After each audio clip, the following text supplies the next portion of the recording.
রুমি বেকার, মাসের পর মাস চেষ্টা করছে চাকরির জন্য, প্রতিবারই ব্যর্থ। ওরা বলে তোর দ্বারা তো কিছুই হবে না। বন্ধুরাও ধীরে ধীরে দূরে সরে গেছে। একদিন জানালার ধারে বসেছিল সে, মনটা ভেঙে পড়েছে। হঠাৎ চোখ পড়ল বাইরের একটা ছোট পাখির দিকে।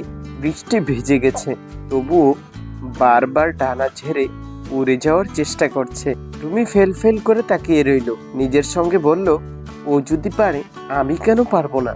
সেই দিন থেকে সে শুরু করলো প্রতিদিন একটা করে নতুন স্কিল শেখা, অনলাইনে ছোট ছোট কাজ খোঁজা। 3 মাস পরেই একটা রিমোট জব পেল, নিজের খরচ চালানো শুরু করলো। আজ সে শুধু চাকরি করে না, পড়াশোনার পাশাপাশি অন্যদেরও মোটিভেট করে। তাই মনে রাখবেন, জীবনে কখনো কখনো অন্ধকার নামবেই, কিন্তু একটা ছোট আলোই যথেষ্ট হয় আলো ছড়াতে। নিজেকে বিশ্বাস করুন, আপনি পারবেন। করুন।